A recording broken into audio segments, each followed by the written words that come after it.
चलिए आज हम लोग मैथ में फर्स्ट चैप्टर पढ़ेंगे। फर्स्ट चैप्टर में फर्स्ट थ्योरम जो है वो यूक्लिड डिवीजन लेमा है। अब इस यूक्लिड डिवीजन लेमा को हम लोग समझते हैं। इसका जो स्टेटमेंट दिया हुआ है, for a given integer a and b, ये पॉजिटिव इंटीजर है, a and b, there exist unique integer q and r satisfying this relation a is equal to b q plus r. अब बात आता है कि ये रिलेशन आया कहां से, या ये रिलेशन किसके बारे में है। ये बुक में नहीं समझाया गया है, लेकिन यहां आप देखिए कि जैसे मान लेते हैं कि हमारा ए एंड बी दो नंबर दिया हुआ था, वैसे हम लोग यहाँ पे दो नंबर मान लेते हैं 17 एंड 3। अब जैसे ए एंड बी के बजाय अगर मैं दो नंबर दे दूं आपको, जो है 17 और 3 दो नंबर एग्जिस्ट करते हैं अगर जो, तो अगर जो हम लोग 17 को 3 से डिवाइड करें तो हमारे पास दो नंबर आएंगे, एक कोसेंट और कुछ हो सकता है रिमाइंडर बचे। तो जैसे यहाँ पे कि ए एंड बी गिवन नंबर था, तो वहां पे क्यू एंड आर, वो कह रहा है कि there exist q and r. तो हमेशा अगर दो नंबर आपके पास है तो जाहिर सी बात है उसको डिवाइड करेंगे तो दो और नंबर आएंगे, कोसेंट और रिमाइंडर। अगर जो इसको हम लोग लिखना चाहें कि जैसे डिविडेंट इज इक्वल टू क्या होता है, divisor, dividend is equal to divisor into quotient plus remainder. इसी को देखिए कैसे लिखा गया है, dividend is equal to divisor यहाँ पे 3 लिया गया है, इंटू कोसेंट 5 और प्लस रिमाइंडर क्या है आपका 2। अब अगर जो कोई कहता कि आपके पास दो नंबर है, फॉर ये given integer 17 and 3 there exist 5 and 2, जिसको हम लोग ऐसे लिख सकते हैं। लिख सकते कि नहीं लिख सकते, 17 is equal to 3 into 17 is equal to 3 into 5 plus 2। अगर उसको डिवाइड करते तो ऐसे लिखा जा सकता था। अब जैसे ये जो ऊपर कहा गया है कि a is equal to b q plus r, अगर a एंड b हमारे पास दो नंबर है तो there exist q and r such that this relation. ये रिलेशन कहां से है। अब जैसे इसको हमने माना था, वैसे आप मान लीजिए कि अगर जो हमारे पास एक नंबर a होता, अब a को अगर मैं डिवाइड करता b से, तो b से जब डिवाइड करता तो कोई ना कोई कोसेंट आता q और कुछ ना कुछ रिमाइंडर हो सकता बचता r। तो अगर यहाँ पे कोई रिमाइंडर r बचा हुआ तो इसको भी मैं तो लिख सकता हूं ना, जैसे ये रिलेशन लिखा गया है कि डिविडेंट इज इक्वल टू, यहाँ पे डिविडेंट ये है, dividend is equal to divisor into quotient और प्लस रिमाइंडर। तो यहां देखिए a is equal to b q plus r, यानी कि डिवाइजर इज इक्वल टू, इसमें देखिए डिवाइजर ये है, यहां भी लिखा हुआ है हमने, dividend is equal to divisor into quotient plus remainder. और यहाँ पे डिविडेंट a है, इज इक्वल टू डिवाइजर आपका क्या हो गया b, कोसेंट क्या हो गया q और प्लस रिमाइंडर। बस इसी चीज को यूक्लिड ने डायरेक्ट लिख दिया कि for every a and b, for every positive integer a and b there exist, यहाँ ऊपर स्टेटमेंट में लिखा हुआ है for every given positive integer a and b there exist q and r, तो रहेगा ही। अगर जो हमारा a एंड b ऐसा कोई नंबर ले लें जिसमें हम लोग a को b से डिवाइड करें तो q and r always exist, और जो इस रिलेशन को फॉलो करेंगे a is equal to b q plus r. So Euclid division lemma is all about this relation. बस वहां पे क्या है कि बुक में ये रिलेशन डायरेक्ट लिख दिया गया है। कहां से आया रिलेशन, तो हम लोग ये रिलेशन उन्होंने डिवाइड करके लिखा होगा, है ना। वो जो हमारा पहले से 3rd 4th क्लास से हम लोग ये रिलेशन पढ़ते आ रहे हैं, बस यहाँ पे वो रिलेशन क्या गया है, डायरेक्ट लिख दिया गया है। अब जैसे एक क्वेश्चन हम लोग लेते हैं, so that every positive integer is of the form, यहाँ पे even positive integer, so that every even positive integer is of the form 2q and every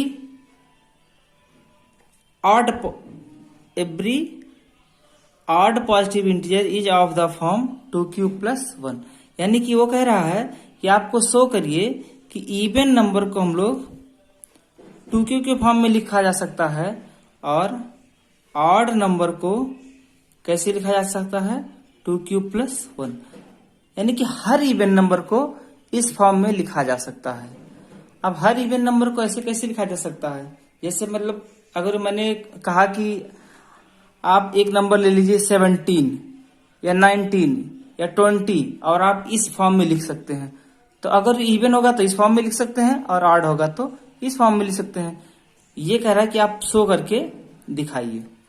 तो आपको कुछ नहीं करना है, प्रूव करने का एक सिंपल मेथड है इसमें कि जैसे मान लेते हैं कि अगर हम लोग कोई नंबर लेते हैं तो क्या इस फॉर्म में लिख पाए, यही देख लेते हैं कि क्या इस फॉर्म में लिखा जा सकता है कि नहीं लिखा जा सकता। तो लिखा जा सकता है इस फॉर्म में। देखिए कैसे, जैसे मान लेते हैं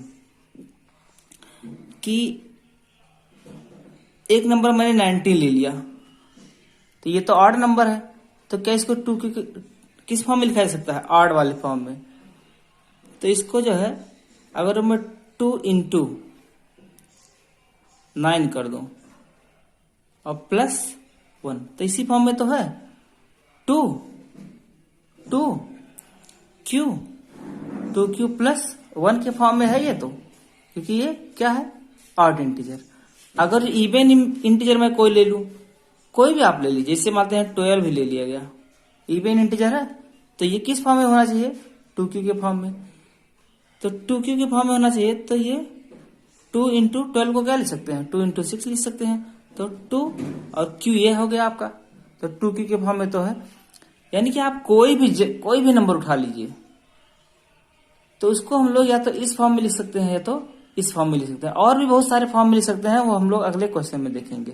लेकिन हमें इसमें क्या क्या है कि 2q के फॉर्म में लिखना है। लेकिन ये एग्जाम्पल से हमें नहीं प्रूव करना है, हमें तो एक जनरल तरीके से इस बात को प्रूव करना है।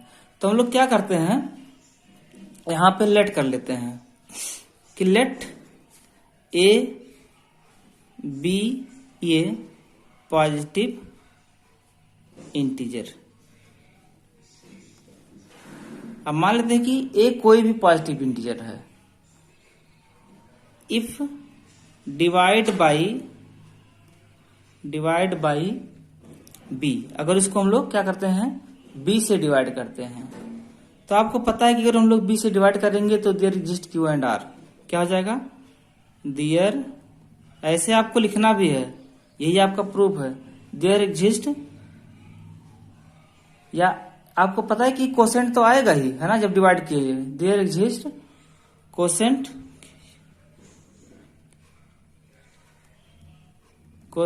q एंड रिमाइंडर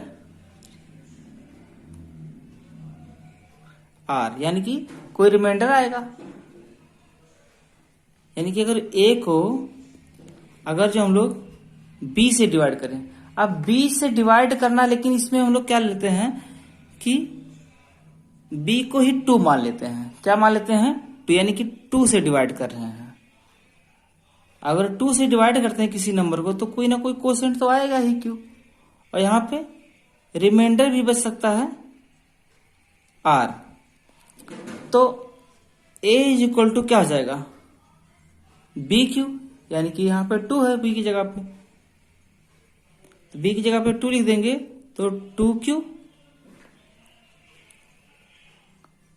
क्योंकि किससे डिवाइड किया गया है 2 से, a इज इक्वल टू, जैसे यहां डिवाइड किया गया है तो divisor into quotient plus remainder, तो b यहां पे 2 है, तो 2q प्लस r।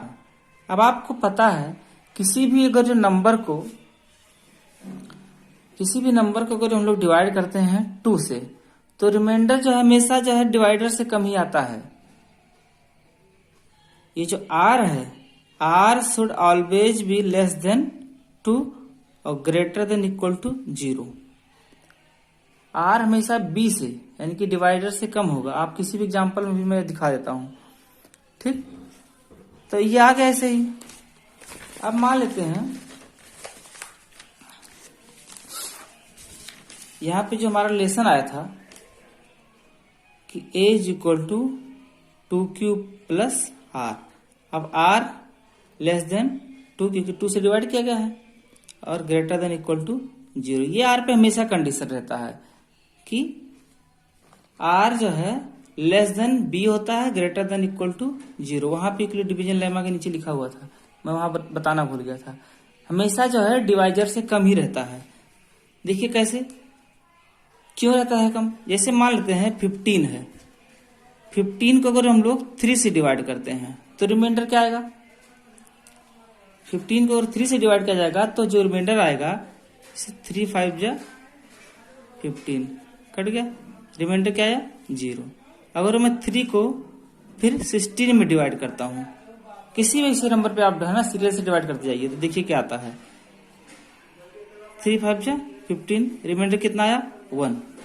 फिर से डिवाइड करिए, 3 को 17 में डिवाइड करिए, 3 5 जा 15, रिमाइंडर कितना आया? 2।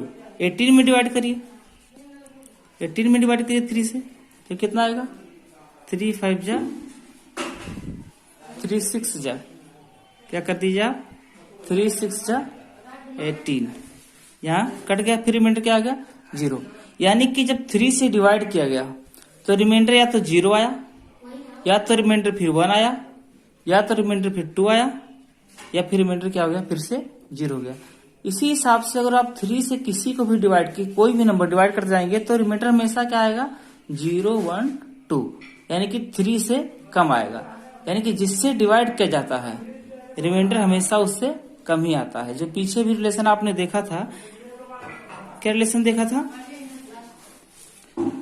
पीछे रिलेशन ये आपने देखा था कि a को b से अगर हम लोग डिवाइड करते हैं और यहाँ पे मानते हैं क्वोशंट आता है q, तो पक्का है यहाँ कुछ रिमाइंडर r आएगा, तो उस r पे यही कंडीशन रहेगा कि जो रिमाइंडर होगा वो हमेशा b से कम होगा।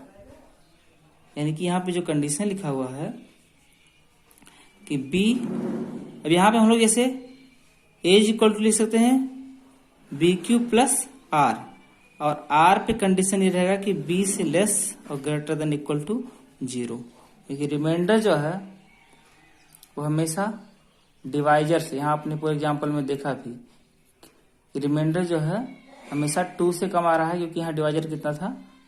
2 या 2 से कम आ रहा था, क्योंकि डिवाइजर कितना था? 3, तो 3 से कम ही रहेगा हमेशा। अगर 3 से डिवाइड किया जाएगा तो आपका रिमाइंडर जो रहेगा वो हमेशा 3 से कम रहेगा। और अगर b से डिवाइड किया जाता है जैसे इस रिलेशन में, इसमें b से डिवाइड किया गया तो जो रिमाइंडर आएगा r must be less then b, क्योंकि यहाँ डिविजर कितना है? b है। तो उसी हिसाब से जो हमारा क्वेश्चन चल रहा था कि हमने इसमें क्या किया था? 2 से डिवाइड किया था, तो a इक्वल टू हमने क्या लिखा? a equal to BQ plus r होता है यूक्लिड डिवीजन लेमा से, और b की जगह पे हमने 2 ले लिया हुआ है, तो a equal to 2Q plus r। अब r जो है 2 से कम होना चाहिए, तो इसी रिलेशन को मैं r पे कंडीशन लगा के लिखता हूं कि if r is equal to क्या हो जाए? 0, क्योंकि r जो है मस्ट बी लेस देन 2, क्योंकि 2 से डिवाइड किया गया है यहाँ पे, तो 2 से लेस होगा। 3 से डिवाइड किया जाएगा तो 3 से लेस होगा। जिससे डिवाइड किया जाएगा रिमाइंडर हमेशा उससे कम ही रहेगा। तो 2 से डिवाइड किया गया तो 2 से लेस रहेगा, यानी कि रिमाइंडर 0 होगा या तो 1 होगा। तो ये a इज इक्वल टू जो आ जाएगा हमारा, और r को हम यहाँ पे क्या पुट कर दें? r इज इक्वल टू 0, तो a is equal to 2Q आ गया। अब 2Q ये क्या है? ये कौन सा नंबर है? इवन नंबर है। क्या है ये? Even number. यही तो एक्सप्रेस करने के लिए कहा था वो कि एवरी इवन नंबर को हम लोग 2Q से लिख सकते हैं। अब रिमाइंडर जो है 2 से कम होना चाहिए, 0 या 1 होना चाहिए, तो r इज इक्वल टू एक बार 0 ले लिया, तो if r is equal to 1, एक बार क्या ले लीजिए? 1 ले लीजिए। तो इसी रिलेशन को मैं कैसे लिख सकता हूं? a is equal to 2Q plus 1, remainder क्या लिया गया? 1। तो ये तो मैंने आपको एग्जाम्पल बताया था रिमाइंडर पे क्या कंडीशन होना चाहिए, उसी हिसाब से मैंने यहाँ पे बताया कि ये अगर 2 है डिवाइजर तो रिमाइंडर 2 से कम रहेगा, या तो रिमाइंडर 0 होगा या तो 1 होगा। अगर रिमाइंडर 0 है तो ये वाला फॉर्म आ जाएगा, प्रूफ हो गया आपका इवन नंबर है। अगर जो रिमाइंडर 1 रहेगा तो ये वाला फॉर्म आ गया ये कौन सा नंबर है? ऑड नंबर है। और भी एग्जाम्पल भी बताऊंगा आगे, तब तक ये वीडियो देखो।